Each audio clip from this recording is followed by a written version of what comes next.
Hello, so today I'm going to be interviewing Green Beret, also known as a level 5 Super Platinum Diamond Elite Monkey, bit of a longtime friend of mine, and the main reason why I'm looking to interview him today is he has a lot of interesting past competitive experience. He had a lot of bit of I want to say controversial, just very conflictive experiences in the community, didn't get along the best with anyone, has some deep lore about snipers, CP steel, stuff like that as well, and I'm mainly just interested in talking to him about that community experience, kind of the reasoning for why he did some of the things he did, for instance, like just getting banned on a few occasions, and what the general sort of motivation was there to give a bit of insight into that side of the community.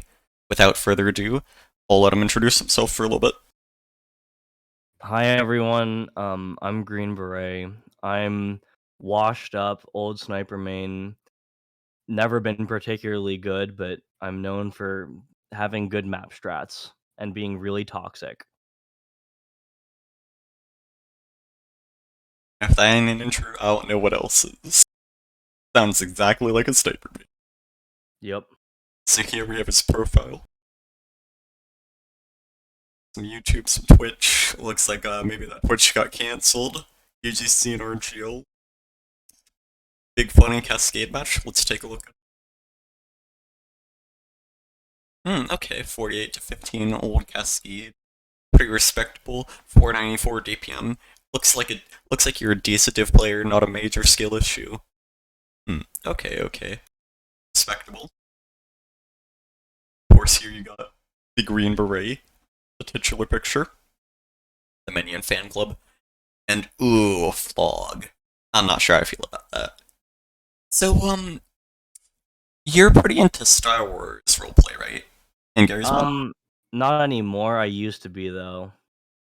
Hmm. After I quit TF2, I needed a hole to fill my evenings and mornings on the weekends. So I was rewatching the Clone Wars animated series then, and I was like, why not? I saw these YouTube videos of these people like role playing, and I was like, you know what? Why not? Let me give it a shot. And then I got really deep into it, and I became really obsessed for a couple months. And thankfully, the server I was playing on died, so I got out. But I don't. Thankfully, I huh? think if it hadn't died, I don't think I would have been out because I'm so wildly obsessed with Star Wars as a franchise. It's unhealthy. Yeah, so it's like a bit of an unhealthy community obsession, you'd say? Not a community, just the franchise in general. I hate the community. The community is the most toxic one ever. It's worse than the cesspool that is TF2. I refuse to believe that. Um, Impossible.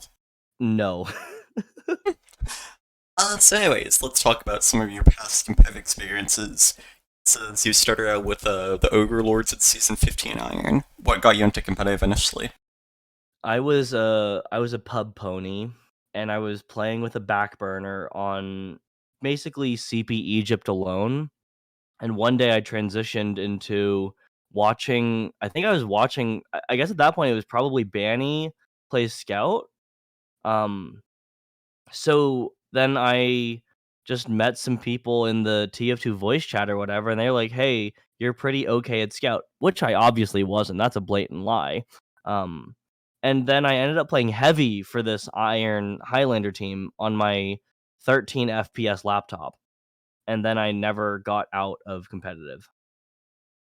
Okay. So what was it like with your first team?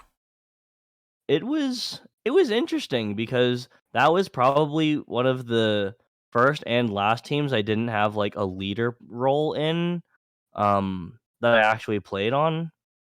And it was nice to not have to do anything and just show up twice a week. But then I also really disliked how it was run, so that's why I started taking on like leader roles in a lot of things. And did you enjoy your time leading? Um I would say yes for all of 1.5 seasons, and then I hated it again because there was just a lot of dealing with people who weren't ready to, like, communicate, who were poor communicators. Like, scheduling people was so difficult just because no one communicated, and then the clashing of personalities, I think, is one of the issues that a lot of team leaders, know about and have to deal with. Hmm, I see. And what was your favorite thing about the UGC days? about the UGC days, besides the forgiving whitelist for snipers, was how unintrusive the organization was as a whole. I see. Do you have any Yeah. favorite teams or players from back then? Yeah, I mean, my favorite team is the team that I kind of usurped from this other guy. His name was 99, and he didn't really know what he was doing. And I was looking just to place like Iron Sniper or Steel Sniper because I was kind of dog doo doo. And then he didn't know what he was doing, but I had sort of like halfway run a team before that.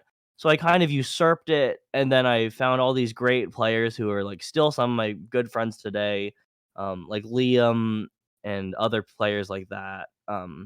So yeah, season 18 Iron was definitely my one of my highlights. Um, And that'd be Gaben's Tax Collectors. yes, I see. Yeah, I definitely recognize some of those names: Tiffany, Liam, Royal, Specty. Okay, yeah, it's pretty interesting. I feel like that's not something everybody gets to say. yeah, What and was the team's reception? Having Nursey on that roster was a big flex for all of 2 minutes.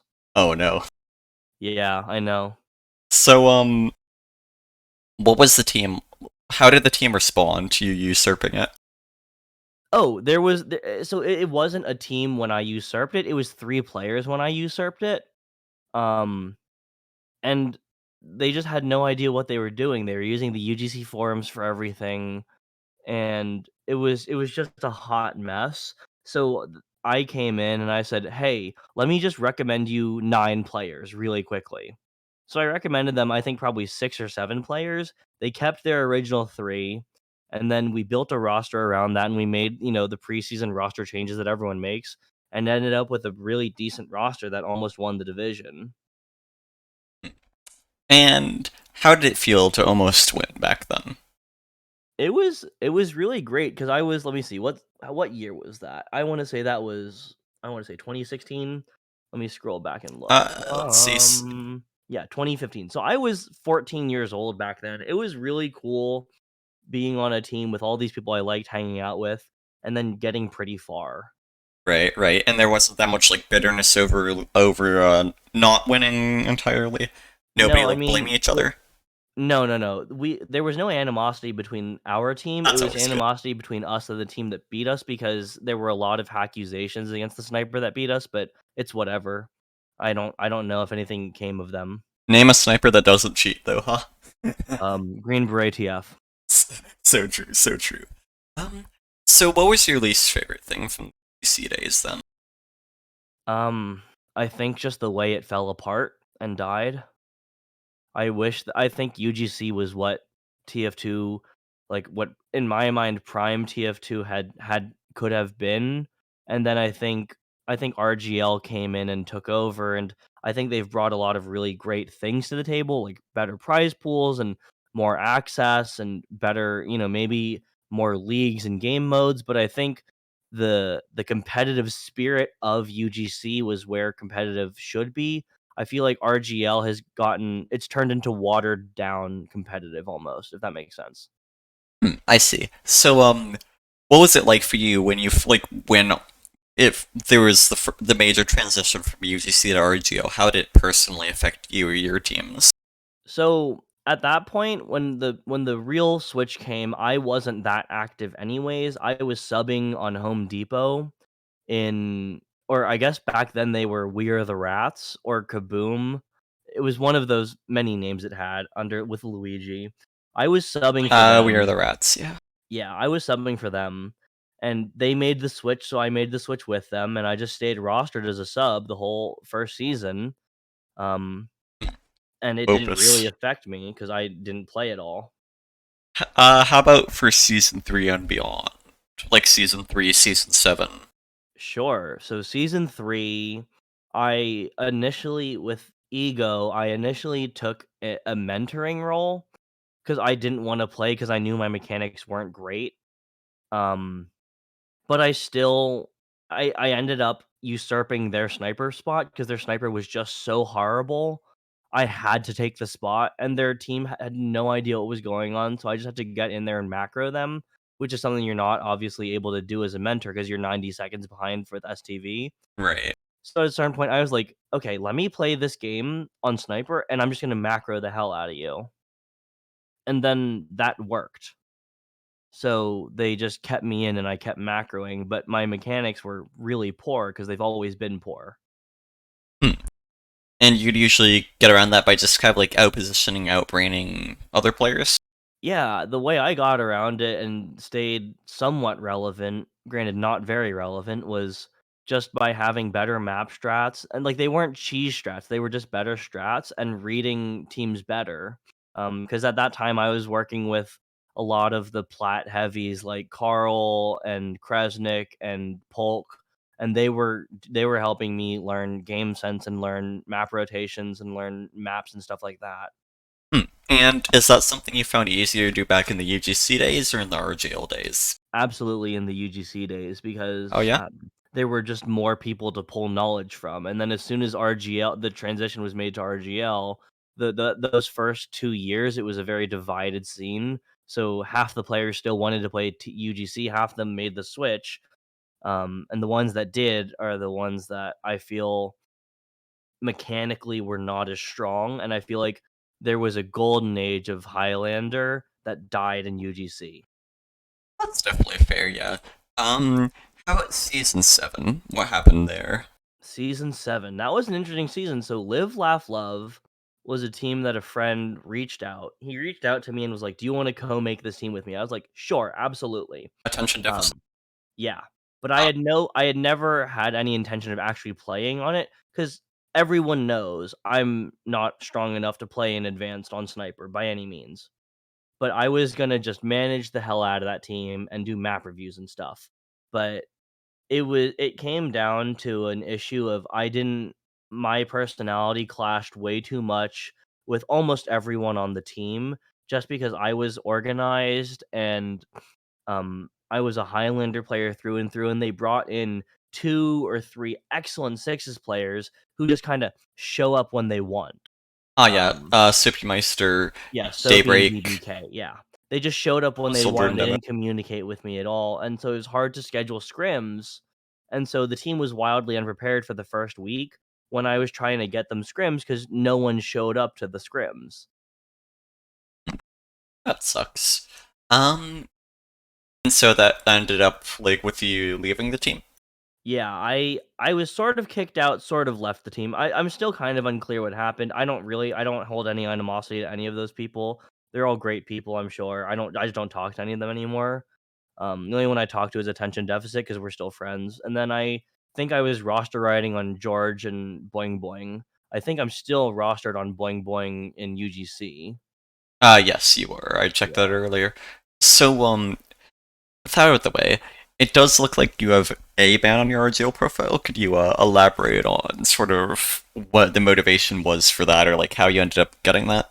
Sure. So this is kind of what I was talking about with UGC having less of a hands-on feel as an organization. So I think they've now amended this clause in the RGL rules, but when this happened, I was ringing for a scrim between two RGL teams, and I had a script back then. It was a barrel bind. So what it would do was it would randomize a bunch of really cursed and really fucked up um, chat binds to random keys on my keyboard.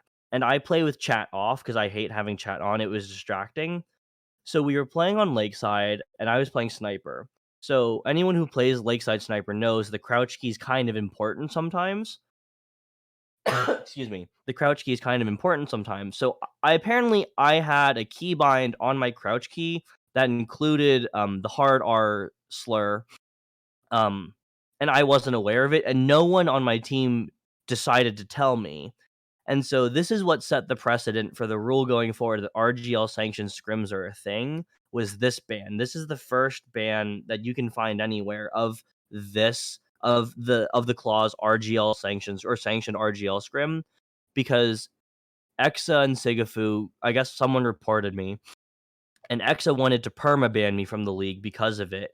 But Sigafu was like, no, there's been no precedent for it, blah, blah, blah, blah, we'll ban him till the end of the season. So that set the precedent for you can't say funny words during RGL sanctioned scrims, which is a scrim between any two RGL teams. Now, if it's a scrim between an RGL and an ETF2L team, I believe it's still fair game. But as long as you're on the ETF2L team. If you're on the RGL team and the ETF2L player reports you to RGL, I believe they will still take action, is my current understanding. I don't have the RGL rules page in front of me, I'm but I looking at it right know now. okay, but I know back then there was no clause regarding what can and cannot happen during an RGL sanctioned scrim. And that's the argument I made to Sigafu, which is why I'm sure it was only a 1-month ban. Yeah. You definitely Um, still see people get banned for those sorts of things these days. You and see the again, it's occasional because like drama that in set the forums. precedent for it. Yeah, but then it's like, from what it looks like, it's on like sometimes like a bit of a more of a case by case basis these days. But then like they definitely still do it. It just seems like maybe they give it more oversight now and they try and be more equal and just in it. I think that's probably because I hit them with a lot of clauses that they had written themselves, and where I exploited the loopholes and showed them why I shouldn't have gotten banned. Hmm. Um, Yeah, like it's saying any use of slurs either in game chat or found on named items during scrims and matches, whether directed or undirected, is strictly prohibited. First offense, it will be a 2-week ban, 3 weeks for invite, and then it'll be subsequently longer afterwards. Uh, right, and that wasn't a clause that had existed back then. yeah, and then they also have a specific section for harassment, flaming, and in-game toxicity, and it's saying comments made on public league platforms like forums, Discord, match comms, or during scrims and matches will be looked at during like on a case by case basis, and context and circumstances are very important. But then what they're saying also is that ones on private platforms like Steam messages, Discords, Mumbles, Twitches don't play as much of a factor, yeah, because Right, it's and not necessarily so as one RGL. of the arguments I made to Sigafu at the time was it's like the everyone gets invited to the birthday party or no one gets invited to the birthday party. Why do schools get to decide who you invite to your birthday party? That's kind of it's the same idea of, well, this is happening outside of the league. Why does the league have a say? That's one of the things I appreciated about UGC is I could be a complete idiot with my friends in my own private Mumble server, and I wouldn't have to worry about catching a ban from UGC. But as soon as RGL started banning people for this in February 19, people had to be a lot more careful with what they said in their own Discord servers, like the ones with 6 people in it. I think that's necessarily a bad thing, though. Like, maybe people shouldn't be saying those things in the first place. I think it's a lot of context because I think a lot of people get reported without context. Hmm, If I you see. send a meme that you find on like Reddit or something, I don't think you should get banned by the league for something you send in a server where there's like your friends and maybe someone who you thought was a friend who reports you. How about for, Um, like, in-game and more public servers? in game and more public, I'm totally fine with them hitting people with a ban hammer as long as they state that they're going to do so, which, as you just read, they clearly have now. But Right. again, when I was banned, they hadn't said this anywhere. That's the issue I took with it, was that I got banned out of left field and I was blindsided with a rule that didn't exist. And again, I cited their document with their rules and their language and showed them why it was an unfair ban. And that's why I think Sigafu took my side. I hate push to talk. It keeps, like, tabbing back and forth because it's, like, Hmm. movement keys for the browsers. So anyways, what was... Do you remember why you had a bind with with a slur included in the first place?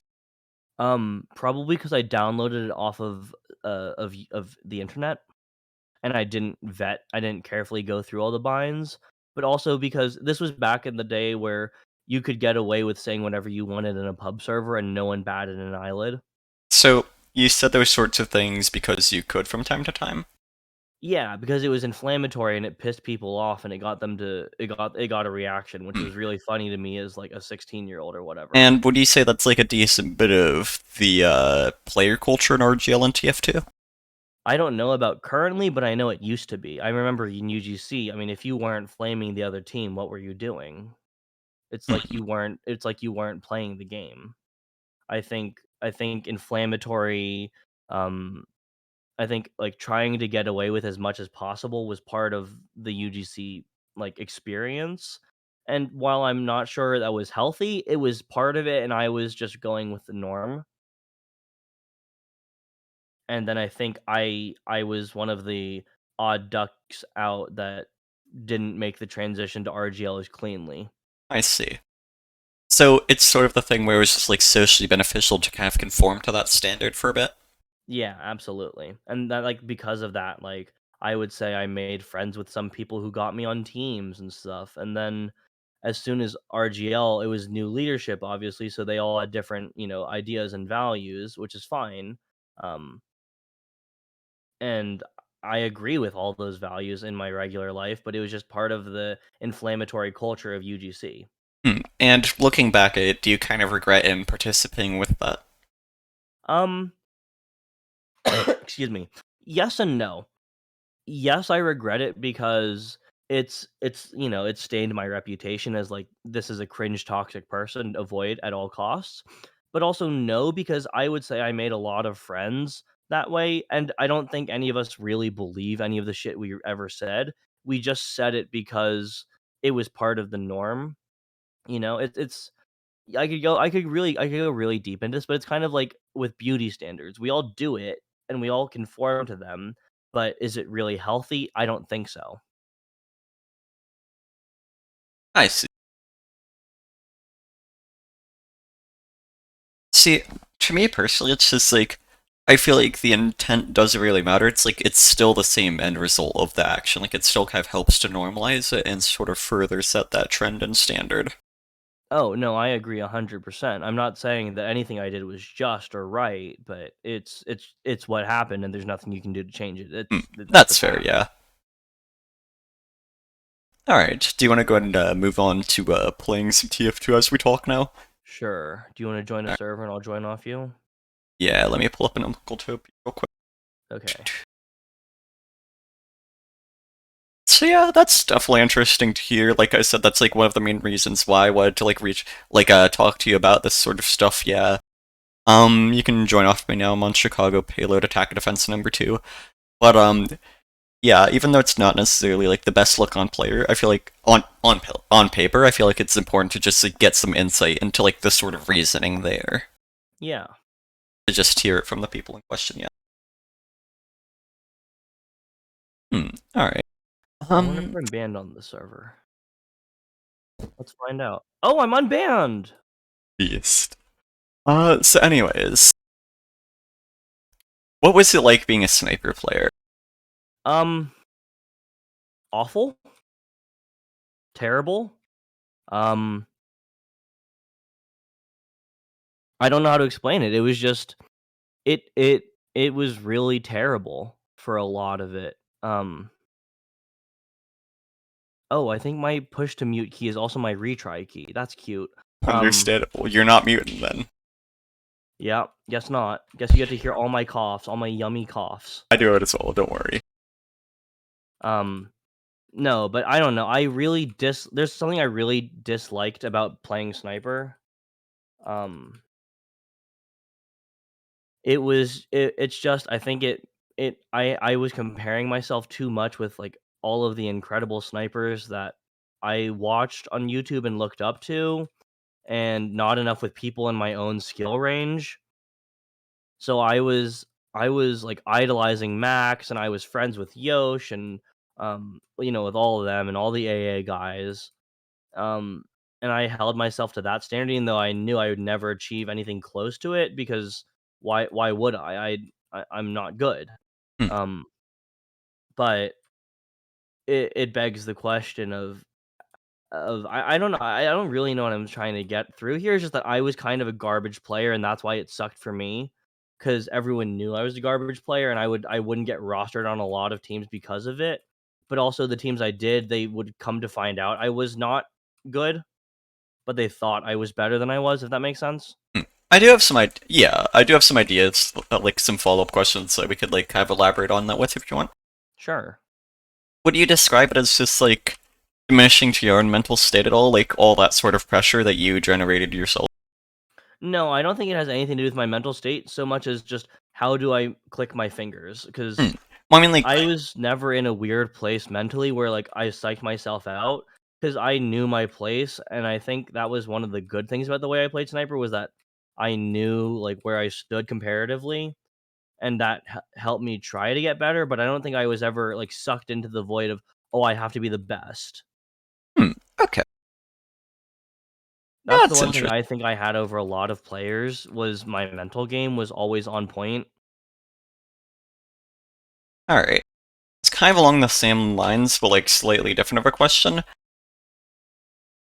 Does it feel a lot more pressuring to go from like playing sniper and casual and just being able to do whatever, being able to just like headshot people to like being so relied upon to just constantly make plays for your team and to outsnipe the other sniper and to not die to spy on all these things? Yeah, absolutely. It's definitely especially big when like the other sniper is better than you, and so that it's your job to kill him. And I think a lot of things that I think it's something that a lot of players don't realize who don't play sniper is that getting absolutely diddled on in a 1v1 is something that really that is the only time I will say I lose the mental game is when I get diddled on. I get frustrated. Um and it makes me just a worse player. But overall, I think my picks were consistent. It was just it was the timing of actually no, I take that back. My picks weren't consistent. It was the timing. Like I would always get important picks at the right times, but I don't think I got enough of them, if that makes sense. Yeah, definitely makes sense.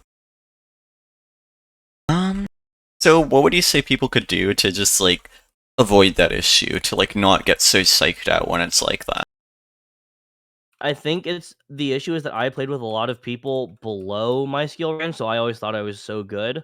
I think one of the things that started making me better was I when I played way out of my league with people that were much better than me. That's when I saw a dramatic change in my aim and when it started to really improve because that's when I forced myself to learn rotations, learn off angles, and then just focus on DM a lot. I think one of the things that but also I will say with that comes the warning of if you do what I did and rely on off angles and weird rotations, your aim is never going to improve Hmm.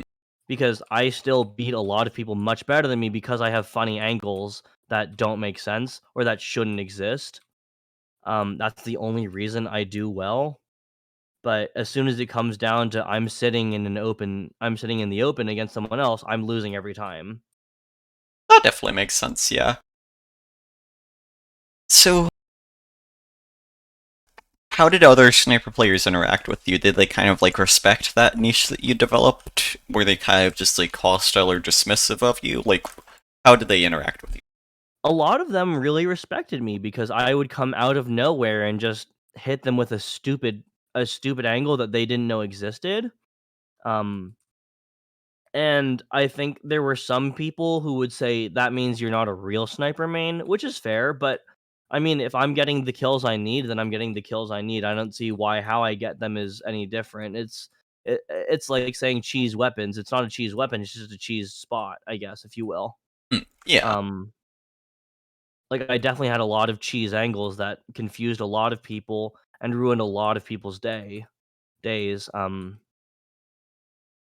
but overall, I would say I was people didn't fear me by any means, but they definitely respected me, but not in the sense of like, "Oh, he's someone you should watch out for," but, oh, in the sense of, "We're not gonna shit talk him because he can't aim, because he still gets picks," you know? Right, you could compensate another way. Yeah. Um, how did your own team usually respond to it? The other team? Your own team. Oh, my own team? Yeah. So, the thing is, like, when I was leading teams, I also did most of my map reviews, and I explained, like, I'll be sitting in a cheese spot most of the time, and I'll be in really stupid places where I shouldn't be, or you don't expect me to be. So don't focus on keeping me at 185. Don't focus on keeping me buffed unless I'm asking for it and I'm in the combo. My team just kind of played with me as, like, really a pick class and not a combo class. Hmm. So because you like coordinated with them, you talked about it in advance, like they're able to like play off of it better, kind of, Yeah, and negated the absolutely. unconventionality of it. Yeah. That's pretty good to hear. Yeah, it's always nice. Okay. So, did you make many like friendships from your team?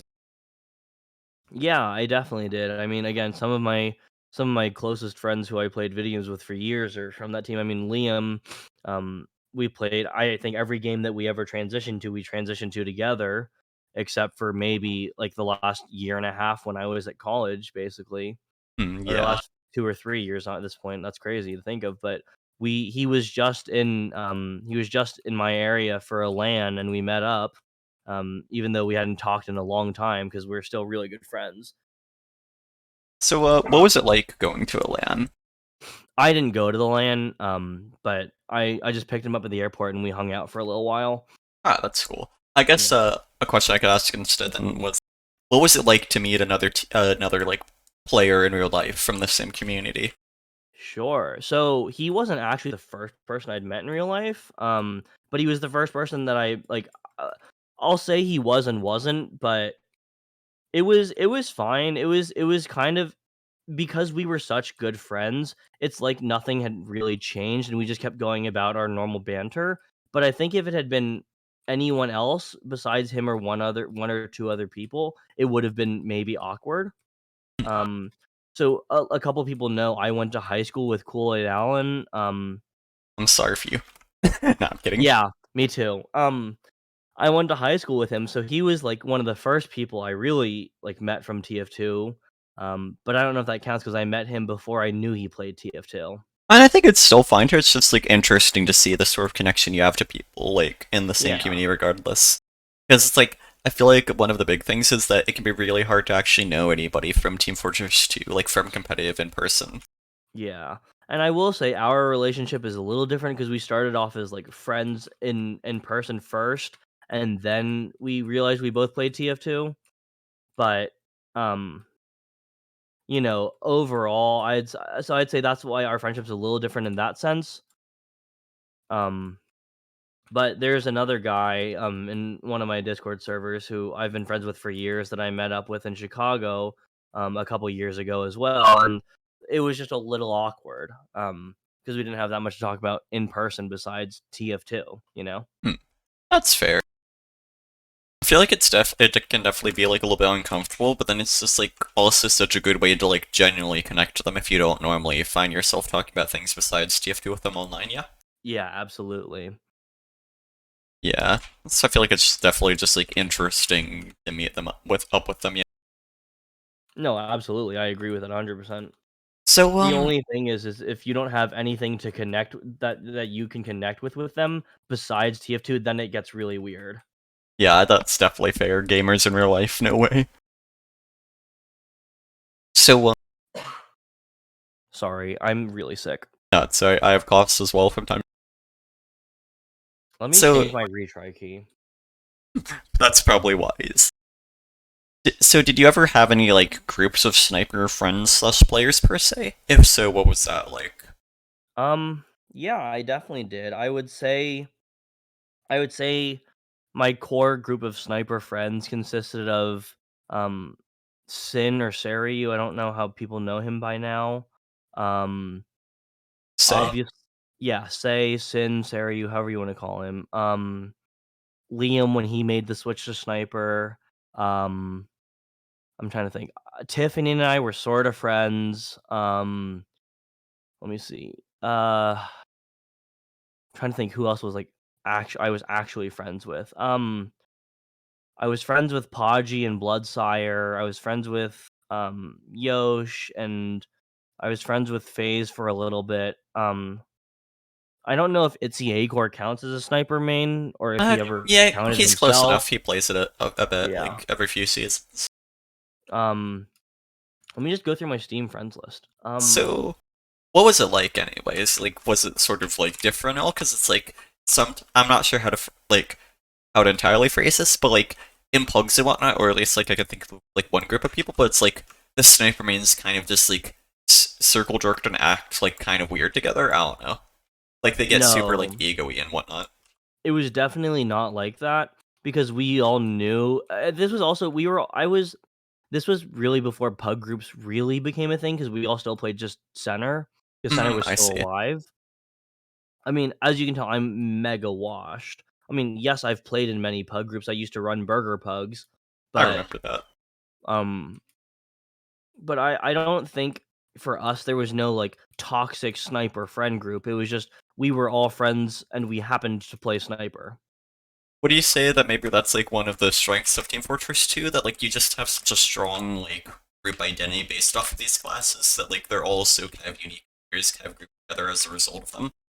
Mm, I don't know because I don't really see that. I don't see like a bunch of soldier mains hanging out. I don't see a bunch of No. demo mains hanging Like, out. take for something like Spy or Sniper, it feels like a lot of people kind of just like group together and kind of collaborate off of those. Maybe like Pyre as well with the old round tables, but then not really for like other classes as much, kind of medics sometimes or engineers. I Like the think more for the theoretical classes, I yeah, for guess. the funny classes like Sniper, Spy, and Pyro, there's definitely more of a grouping there. But again, I don't Yeah. think it was that big.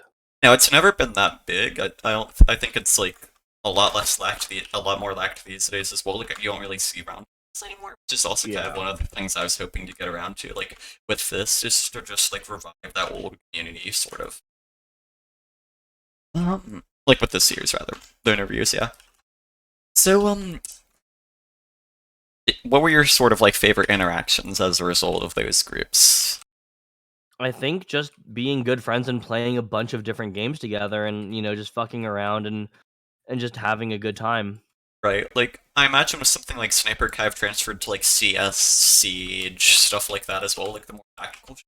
Yeah, for everyone else it did, but for me, absolutely not. So did you feel like you kind of got like left behind, say, at a certain point? Yeah, I would because I just mechanically wasn't able to keep up, and so then in the games where there were ranking systems, I wouldn't rank with them. So I think when I made the switch to go to CS:GO with Liam, I think he placed into like Nova 1 or something, and I placed into Silver Elite 3, I want to say, because my mechanics were just so terrible. And that definitely hindered us from playing a lot together. So then Right. he found his own friends in Go. Um, and I just kind of sat there in the mumble or the Discord or whatever when they were playing. And did they ever really like end up like reaching out to you, kind of like comforting you, just like doing other things with you to kind of help you feel better, or not really?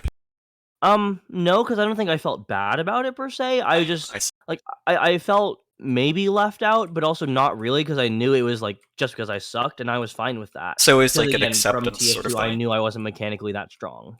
Okay, so it's like you developed a sense of maturity about it, kind of. Yeah, absolutely. I developed a sense of, well, I don't need these people to like validate me for something I'm not, you know? Actually, kind of on that topic, do you think that's one of the things that's maybe been lacked kind of in RGL or most of the players these days? Like, just that sense of, like, self-validation, not needing other people to validate you? I don't know if I can speak to that well because I haven't touched the RGL scene in forever, but I will say that when I was in the scene, yeah, it felt like a lot of people were not as confident as they were in UGC. I feel like Right. in the UGC days, everyone knew like their place. Like, oh, I know my place. Like, I know I'm the best sniper in this division, or I know I'm like the third best in this division. And that's especially because we had like those, those ranking sheets. But again, that's also that wasn't self validation. That was validation from someone else. But I think that helped me validate myself. Right, and it's just like all that familiarity was kind of lost to the transition to RGL, and I don't feel like it's ever really been reestablished. Like maybe it's a bit of a change in player culture as well. Yeah. And it's definitely sort of interesting to talk about. It's something I'd love to like talk about with other people in the future, yeah. Yeah. But And again, I think it's because I think it's also just because we RGL kind of shits on. I feel like the league as a whole really shits on people who are confident in their own abilities, and like it just gets written off as cocky. how And do I you, feel like, like could people you aren't elaborate allowed to be confident anymore. on that, like on how in specific that is? Sure. So I mean, every season for the last I want to say 4 or 5 seasons, it's come around to CP Steel Week, and I get very many messages on Discord and on Steam and everything, and everyone's like, "Yeah, can you do my CP Steel map review?" And I was like, "Yeah, but I'll need at least 2 hours of your time, not 1 hour." Because my map review is, as anyone who has ever had my CP Steel map review knows, it's really in depth and it's really good. You love to hear it. Yeah, and I always say it's really in depth and it's really good. And a lot of people in RGL were like, "Oh, you're cocky about your map review, because you had platinum players like tell you it was good." I was like, "No, I'm cocky about my map review because I know it's good. I know it's excellent. Because I don't think I've ever had a team use my map review that's lost. I'm trying to think of every team I've done a map review with. I one team out of the probably I want to say 30 or 40 at this point has lost their CP Steel week, and it's because their main sniper wasn't there. Do you mind if I ask a follow-up question on that note? Sure. Why do you think that is? Like, why do you think that sort of shift happened? Is it because maybe like they're like the old standards don't stopped really applying once we moved to RGL, and then people became more confident, like just their ability to just like devalue other people? Which shift? Yeah, is that like sort of like how you would Wait, which explain it? shift are you referring to? Like the CP Steel switch or just the No, confidence? UGC to RGL, just like people, like the old stuff, like the old teams kind of dying, like the player base splitting. They're not really being as much of an old standard to be applied to. What do you say that maybe would have caused it mostly? I'm thinking it's the fact that RGL didn't incentivize the top plat teams to move over well enough, and so we lost. I want to say we lost 5 or 6 of the best teams. Um, Maybe not like on paper, but we lost them because some of their players got left behind because they didn't want to make the switch. Right. Um, and so people like Max got lost. Obviously he was kind of lost before the switch, but like that's the example I Solidified always it. give is because he never would have made the switch even if he had been relevant during the switch. What do you say though that had like the general effect of just like kind of wiping out a lot of like the old standard, like the old guard kind of, and then it maybe made Yeah, people a lot more confident just like picking people apart for like their previous experience because it doesn't really apply anymore.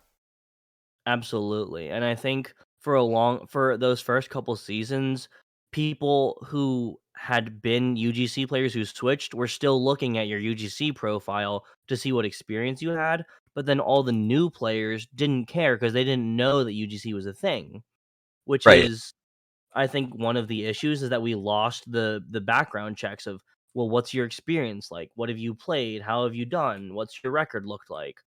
And I think that was an important part of keeping the competitive scene alive and healthy and really competitive. That's why I still say to this day that RGL is very watered down UGC. I mean, Um. I compared the first season of RGL Invite to UGC Gold, if that. I Yeah, would and never compare it directly to Platinum. maybe like part of the issue is that like RGL kind of had these had guidelines established, like had comparisons established, and then the community also went along with that kind of and built that notion, and they weren't necessarily all that accurate. Yeah. Yeah, and I would also say the whitelist was just too strict out of the gate. I think they should have kept the UGC whitelist for at least one season and then revised. So you think maybe they just like rushed it, like they overextended and didn't prepare enough? Absolutely, I think that because if you remember the first season, I believe it was the first season, they straight out got rid of the Razorback, which hadn't had the change yet. So it was still a very powerful item in UGC, but then RGL said no, no, no, and that killed half the sniper mains. I know I can name probably 6 or 7 people, excellent sniper mains who just didn't transition because of it, because they loved the Razorback that much. Right. Another question, kind of like somewhere along the same lines, but but not like as much on the same topic. Yeah. hmm Would you say that like maybe it's just like so? I feel like the general idea is that it became really easier for people to just like build up kind of like unwarranted egos, like because of all this change that happened with RGL, like the whole transitory phase, and then I feel like maybe the community never really like recovered, and people never really like got more realistic about their own ability to play. Maybe. Yeah, absolutely, and it's because again, I think some of those high silver teams went into invite in RGL that first season, which is ridiculous. Right, They and then it should just never like have been allowed in. and it And then just set a precedent. all those silver players were like, "Hey, I'm the top of the the food chain," And nobody which ever really is and came no to one ever ego checked them. right. So then Because it's just the like, truly invite players didn't care enough. They were like, "Yeah, I'm gonna come in, I'm gonna shit stomp you for our 1 week that we play against you. I'm gonna hold you in your spawn for 5 minutes, and that's gonna be the end of it. I'm never gonna interact with you again." so maybe it's like a failing of community role models and like leaders as well, maybe. Like they I didn't. think it's a failing of the RGL admins and of the people who made the league, who formatted the league. I think they should have copy and pasted UGC and just given it a different name and a logo for the first season, so that there was because that was a huge switch, Right. and they made it worse by switching too much at once. If they had gradually switched it, I think it would have been much smoother. They would have kept a much healthier community, and they would have had a much larger player base to pull from and have ideas come from. Because I think a lot of the UGC guys would have been amenable to the idea of banning the Razorback, but not all out at once with no warning, anything like that. You know? Right. Um, but what I'm kind of trying to get at is like, yeah, like obviously, like, yeah, RGL's kind of at fault there, but do you think there's more maybe like those few invite players who remain that kind of Stomp could have done? Like maybe they could have like helped the community out more. They could have like been more in the way of like role models for the community, maybe I like don't help think that was their against their precedents. responsibility. I think if they wanted to, they did. There were a couple that really stepped up. I think Kresnik is one of those who really stepped up at the Switch, but it wasn't his job to. It's not like he was RGL, like an ambassador or Right. anything, or at any official capacity with the league. I think if the league had asked him to in some capacity, he absolutely would have. And I think if they had, um, I don't know, because I think on one hand, some of those players would have absolutely done that for the community because they didn't want to see this community die. But then on the other hand, you've got other players who are like, yeah, well, I'm a plat player. I'm going to shit all over this league because it's trash right now, and they're just going to do their thing. Well, I'm gonna like see. Here's my perspective on it. Right. It's yes, it's not really their job to, but I feel like if they like care about the game, they kind of just have like a bit of an obligation of sorts to like step in where the league is failing instead of just like pointing out more issues and creating more issues, right? It's like I feel like if the league can't do it, the players kind of have to step up, and it's like if not many of them do that, it's like the remaining ones is kind of gonna be like the bystander effect, right? Like not many are actually Yeah. gonna step up to it, and that's kind of what I'm So trying to get at here. Like I'm not trying to pin the yeah. blame on any of them. I'm just So trying to one like thing I will analyze it. say, Blizz, is you've played at the highest levels of this game. You know how little some of these people care. They just Yeah, show up, they DM, and they leave, right? and it just sort of sucks. Yeah, And I would say when the Switch made, those were the players that moved over here. right. I would say 90% of the players that made the switch from Platinum UGC, excuse me, from Platinum UGC to RGL were the ones who just DM'd and didn't care how the game played out at all. They just wanted to farm stranges in a Highlander setting. And so But I think the community leaders, I think they either got lost in the swap because they weren't team leaders, or they just didn't care enough because the league didn't make an effort to reach out to them.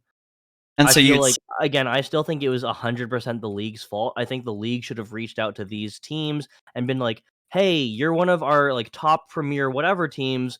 You should help us do this and this and this, and we'll reward you by like giving you a page of a spot on the homepage or whatever." Like they didn't have to do anything monetary. They could have said, "Yeah, we'll give you a little bit of clout for a minute."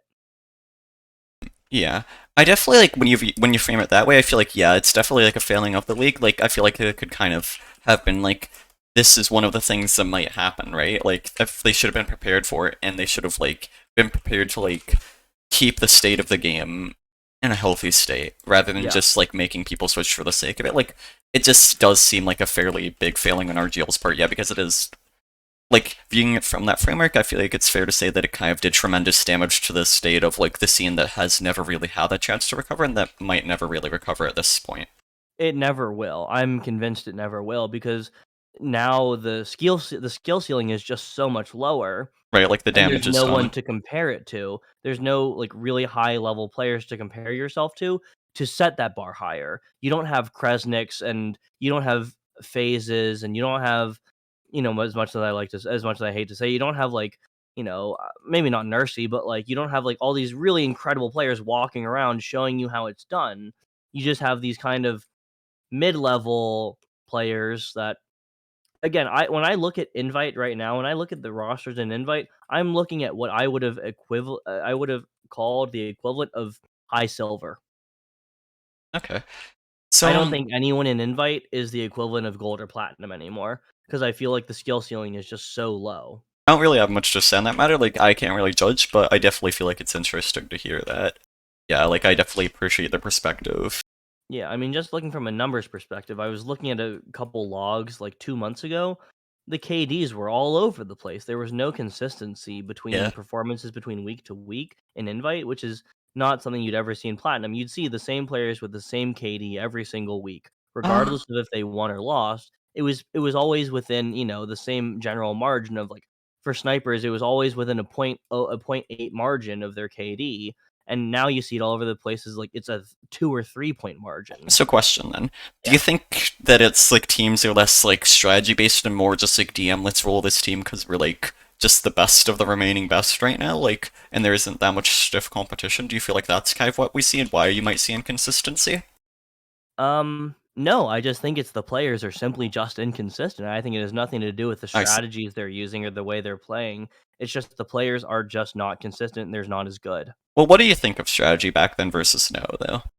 I Has it think like shifted strategy much? back then was a lot more fluid and it was a lot more we're gonna see what happens with the game, Hmm. and we're gonna adapt to it. And I think the strategy now is a lot more, oh well, I would like to set this strategy up, and we're only gonna do that, and we're gonna focus on this strategy. And I know like that's why so many teams lose to my strats is because mine are adaptive strats. Right. That's one of the things I pride myself on is it's an adaptive CP steal strategy. That's why it wins. Because I don't just That's sit there and say, "Oh, you're gonna rush this and then do this." Like, yeah, it's one of the things I do say, but I also say if you don't adapt it, you're going to lose because it won't work. That's definitely one of the things I noticed when I played Pyre. Like a lot of the time, people just wouldn't adapt, even if they like recognize something. Like a lot of the time, they just don't actually solve it. They just keep repeating it and blaming, and then it's Yeah, just like they just keep declining in terms of progress. And then sometimes they'll only fix it after like a specific demo review, and it just doesn't really feel like people are that inclined to think for themselves in the moment anymore. Besides like the yeah. top, and that's just sort of unfortunate. But And one of the other things I will say to that extent, and in yeah. that vein is, so you know how I was talking about like UGC was an inflammatory era. It was in an era where everyone was inflammatory.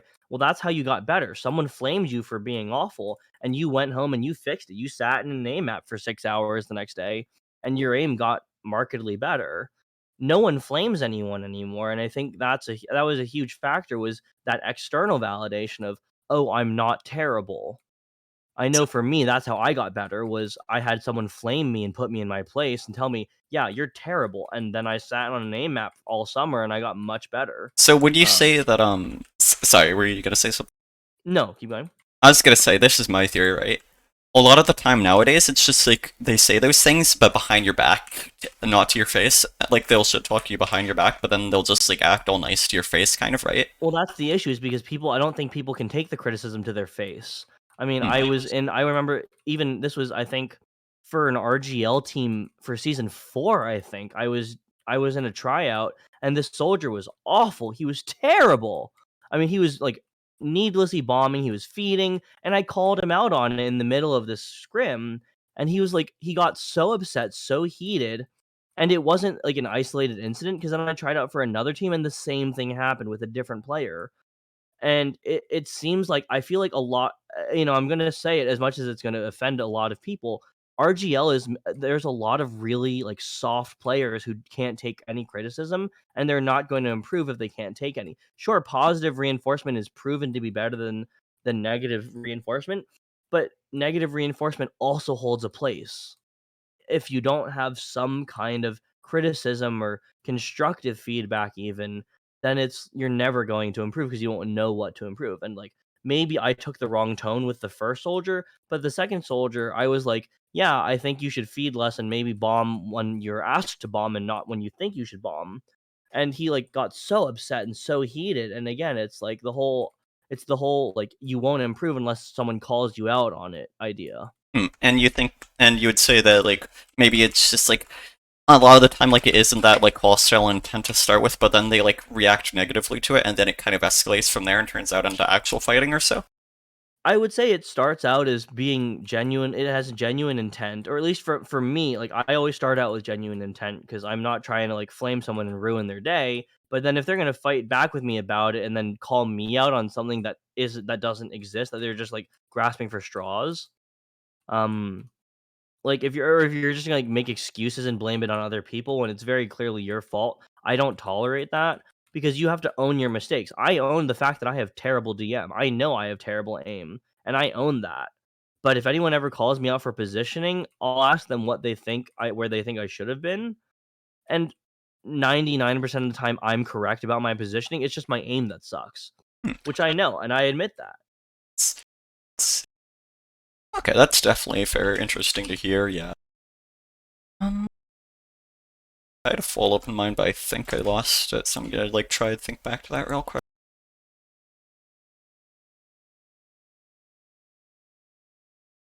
Oh yeah, I feel like maybe a large part of the reason why people don't respond that well to like criticism like that or just being flamed is due to pug culture, if that makes sense. Like a lot of the time at Yeah, pugs, people are just outright nasty and like just insult you over the slightest things, but then don't actually offer any solutions. And so a lot of the time when it's like when you get any criticism whatsoever or like any negativity, it's just really easy for that to seem like people just being like so rude for the sake of it, right? Like that you're just being yeah. blamed for everything.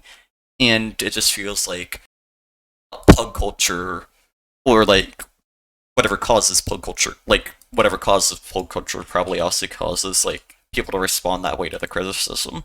Well, what causes pug culture is being called out, I think, because in TF2 center lobbies, you never had talk. I mean, maybe a little bit, but not to the extent of like in pug culture. I remember my first TF2 center lobby, I was doing terribly, but someone like called me out on it, but helped me out, and they were supportive.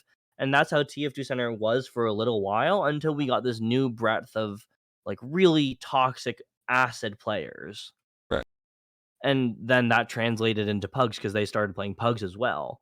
But I think, for the most part, it's everything starts with a good intent, and then it goes through this metamorphosis of just toxic, spiteful, not helpful kind of garbage, if you will. Right. I mean, again, I know it's like whenever I played pugs, I just never called people out because there was nothing for me to say, or I knew I was just a worse player.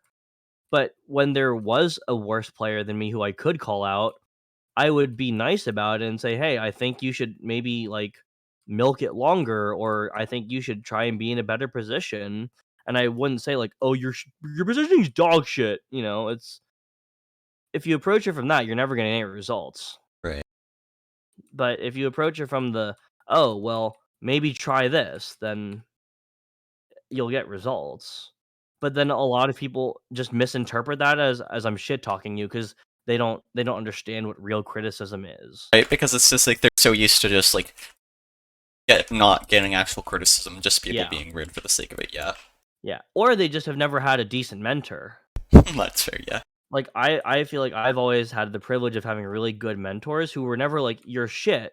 Like, they told me, "Yeah, your aim is garbage, but here are things you can do to improve it." Like, my first sniper mentor was Yosh, and he never said to me, "Oh, you're dog doo-doo." He said, "Yeah, you need to work on your aim, and here's what you can do to do that." But he was never like, "Yeah, you're shit, kid, go home."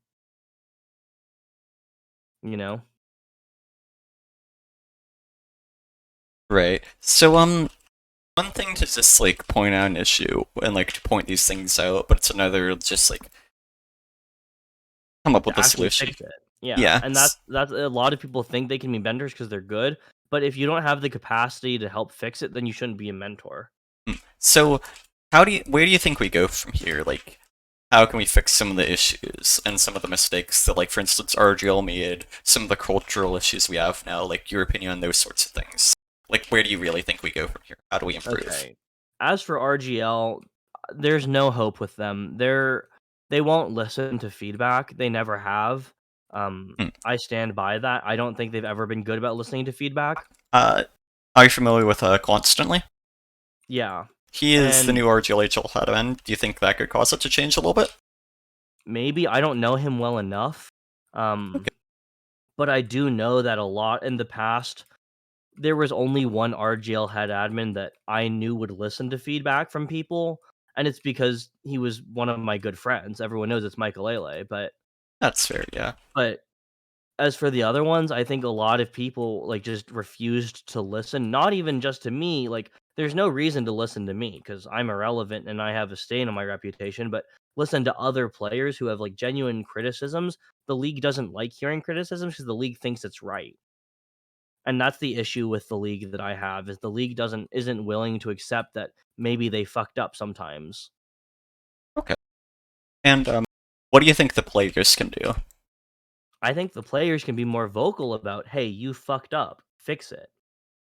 I feel like a lot of players just kind of accept it because they've accepted the fact that the league doesn't listen. Right. Do you think also maybe people could just be like a bit more direct about like their opinions on certain things, like rather than just like talk about it behind backs or in private discords?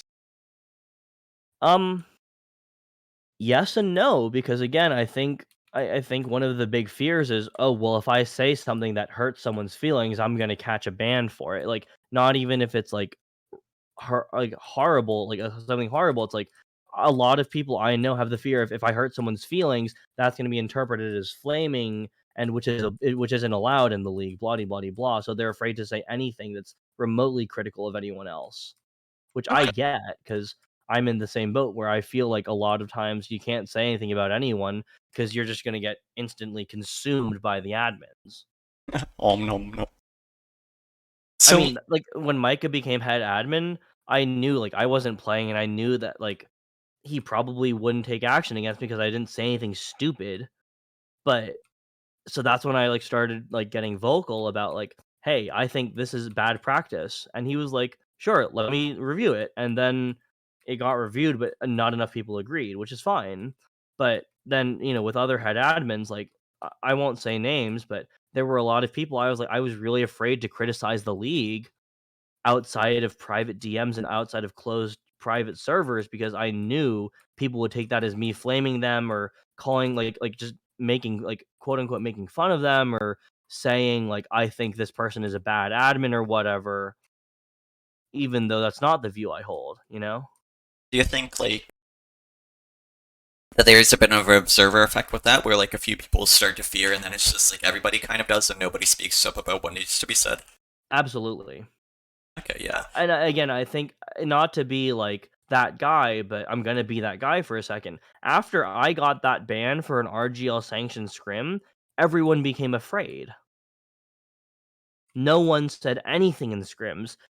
If you go back and you look at scrim chat logs, it was fine for about 2 days, everything was normal, and then people realized I caught an obese ban that and because it started as a permaban, and then Sigafu amended it.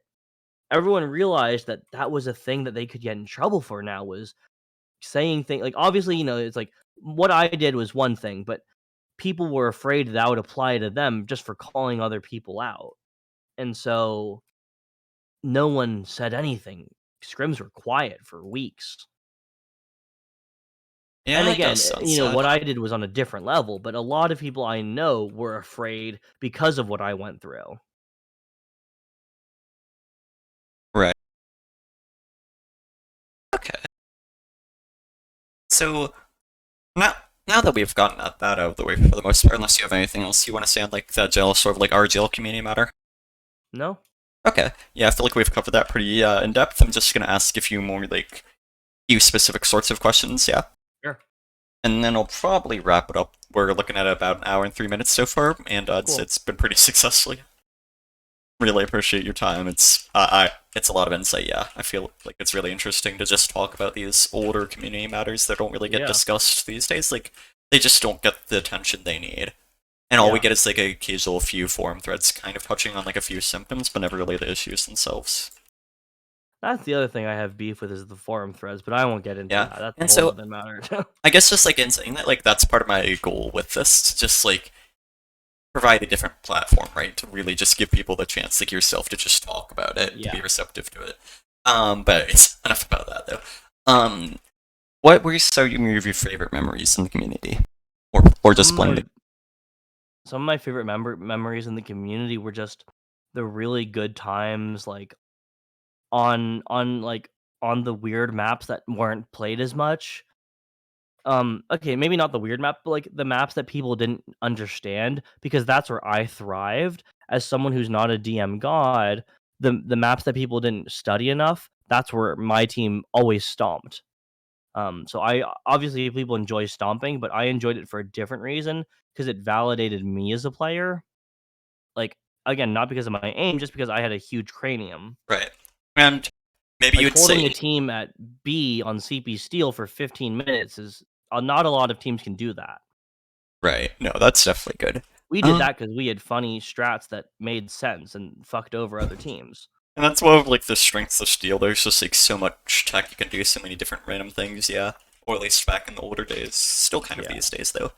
So, would you say that's definitely like a very important part of the like psychological side to the issue to a lot of the community issues we have that just doesn't really get talked about?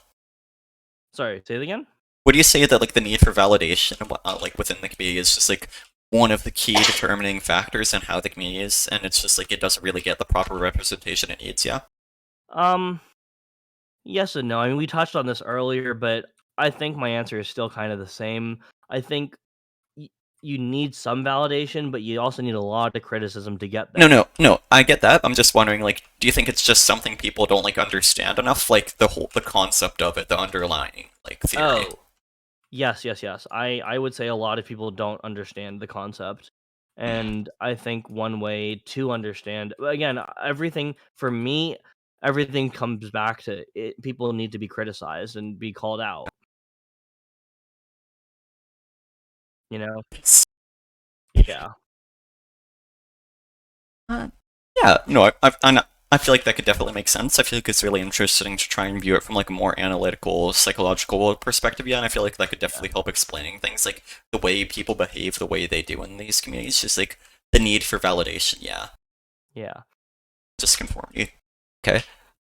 What were some of your least favorite experiences in the community? Like, Well, I mean, obviously the elephant in the room is arguing with RGL over something that didn't exist. That was a huge point of contention for me was, well, this rule doesn't exist, why are you enforcing it? does it feel good, Um kind of looking back at it, though, being able to like provide the reasoning for that change, being able to argue it, and just like make something change? um I would that's a really difficult question to answer, Blizz. I understand. Because Just like try I and give the feel best you like can.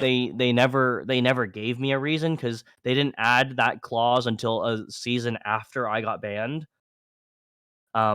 They didn't change that wording and that verbiage, and they didn't add that in until like after my ban had expired. So I felt like again, I still felt like I was unjustly banned. I mean, yes, the ban was just, but should they have banned me? No, because there was no precedent to No. do so. But and then another one of my worst memories was just the transition.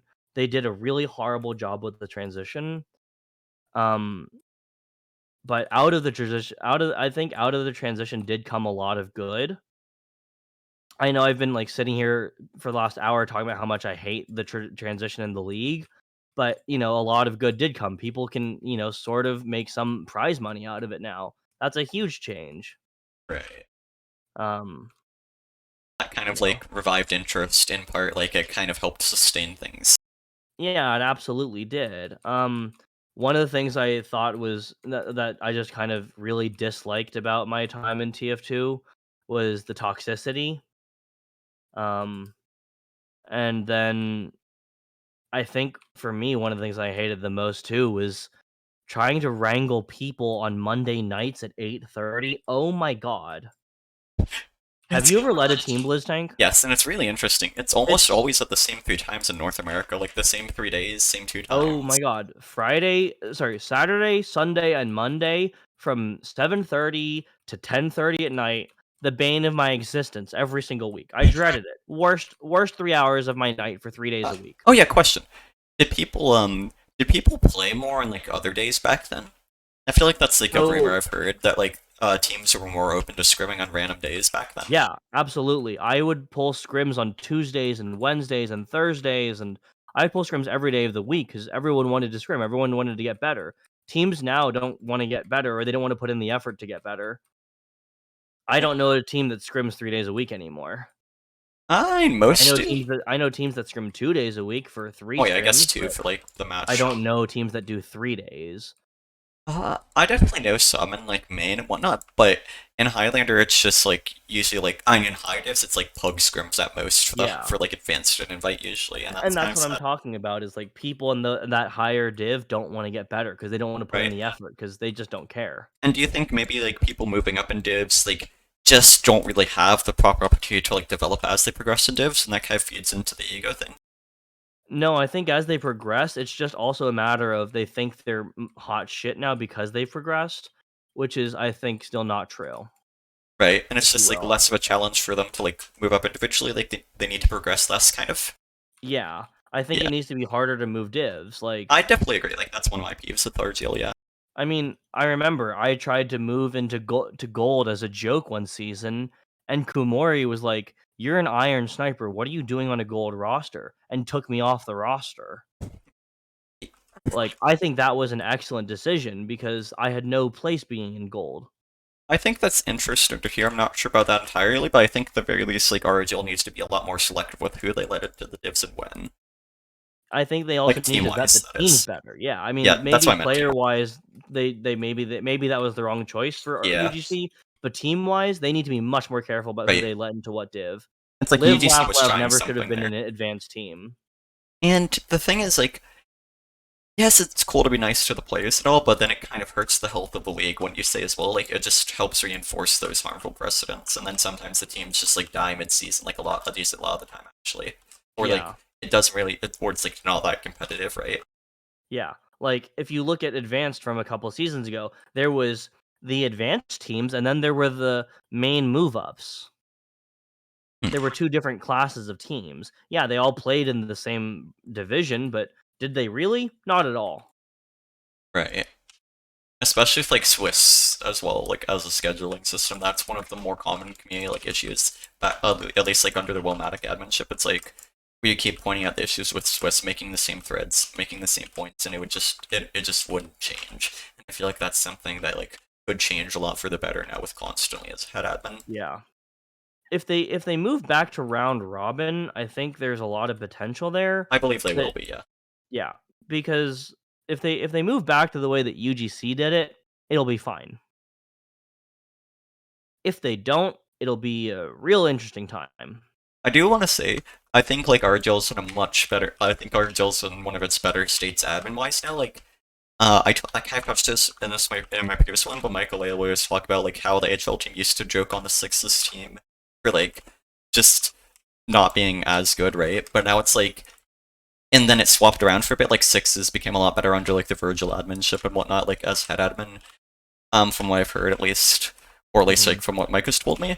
And now it seems like maybe both of them are finally going to be in like a decent state, and maybe RGL can like finally change a bit for the better now. Like maybe Well, that's the things thing can is just you'll be a bit better always again. have competition between the two groups, between Sixes and Highlander. That's never going to Oh change. no, it's not about like competition between them. It was just kind of like a point of comparison that like usually at one point in time like one of the admin teams would be much better and then the other one would like make a lot of mistakes or just like not really Oh no, that's what I'm perform. talking about. Is like regardless of if the game, the players, the mode, the admins, no matter what, you're always going to have a lot of feedback from both about one or the other because they're Right, not the same. I mean, it's like Prolander is the forgotten child of RGL.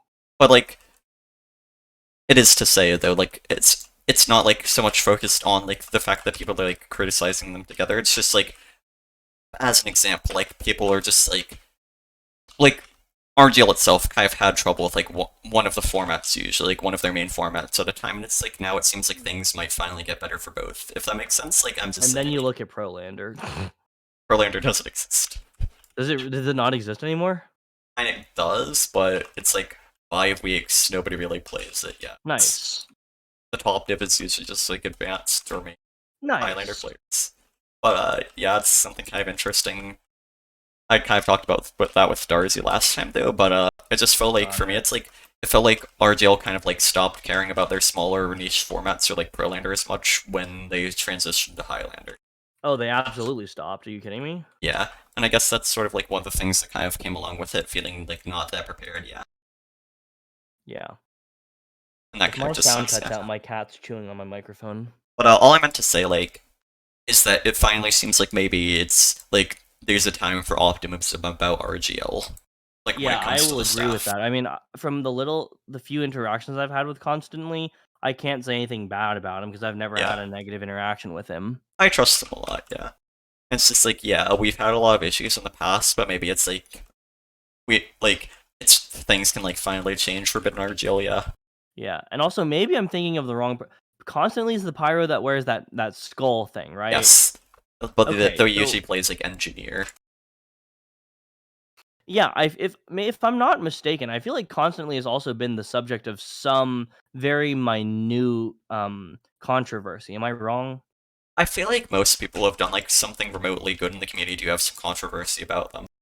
Yeah, and so that's I think he'll be able to address it from a state of I'm not perfect. Like I feel Right. like some of the previous admins were, like everyone thought they were the golden boy of RGL and then they were just not.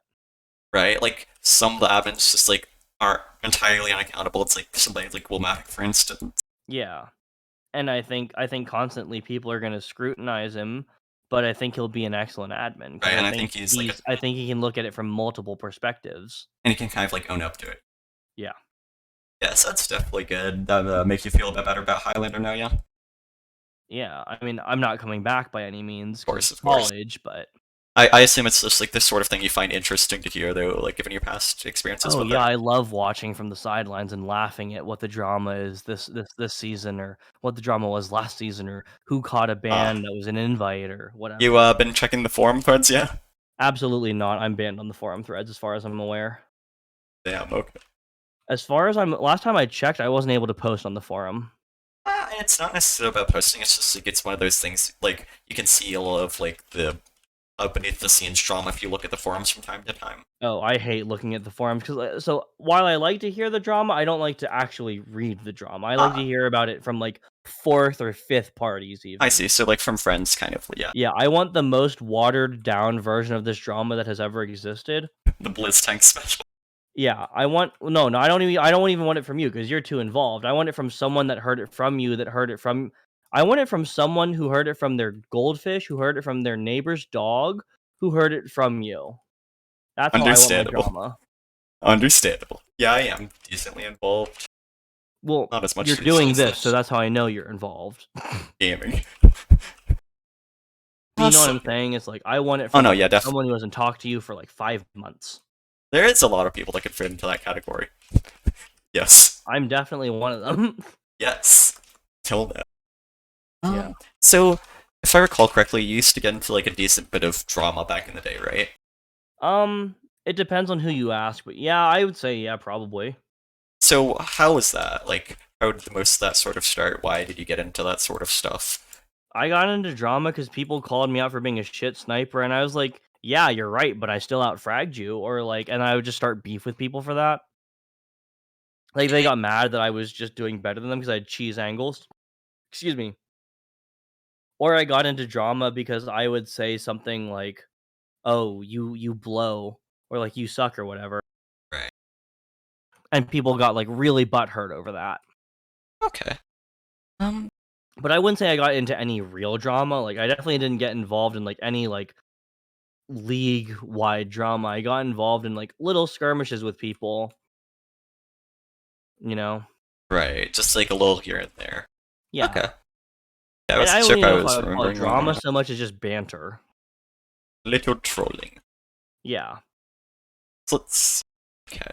I think that's about most of my questions. I do think I have like at least one left off the top of my head. I just need to remember what it was.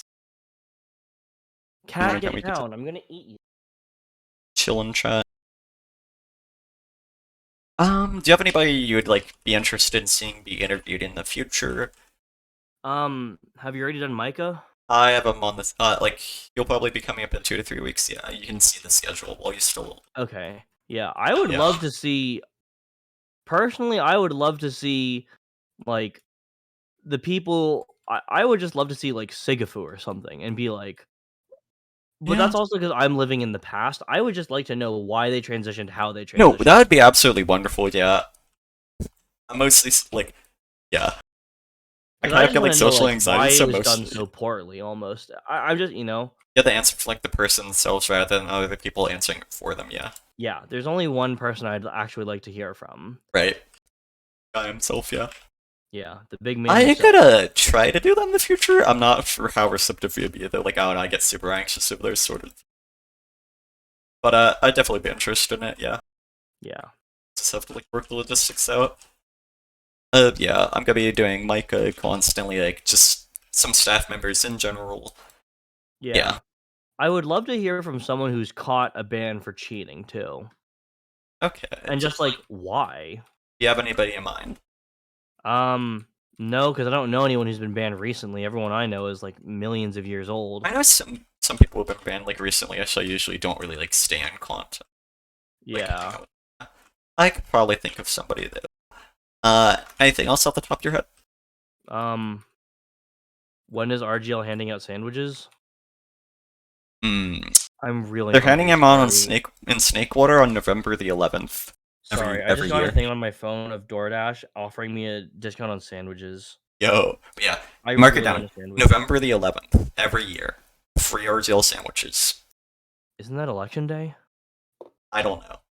Like, I just remember seeing a meme about Oh. like Snakewater and then the date just being like around then in November. Got it. It was funny. Hmm. Okay. Oh, you know what I would actually really enjoy seeing? Yeah, what's up? Sixes players who also play Highlander, but not as their like mainly Sixes players who also play Highlander, and why? And like their sort of experiences with it, like the differences between the modes, how it kind of transfers, those sorts of things. Okay, yeah, I And could like definitely do asking them about the stigma of like why don't you care about this game mode? Obviously, it's not your game mode, but then why are you playing it and like ruining it for everyone else almost? it. I see. It's It's a about very experience. pointed question. I've like filled by some experiences. Yeah. I'd probably like do it from a more like reserved, laid back perspective. I probably wouldn't. Like, Well, be no, as obviously, honest. but you know, just asking like the Sixes players who play Highlander, like why? Yeah, those Like sorts of questions. what drew you to Highlander? Okay, yeah. And then, do you have any questions that I haven't asked you'd really love to like answer about yourself, or any questions for me? No, I don't think so. Okay. When I drop my EP, everyone should go listen. I'll send it to Bliztank. That's it. That's a joke. I'm not dropping an EP, but I think Flair might. Dated. Yeah, probably. Okay, then I believe that will be it for today. Well, not Great. for Thank today, you for but for having this. me on, Blizz.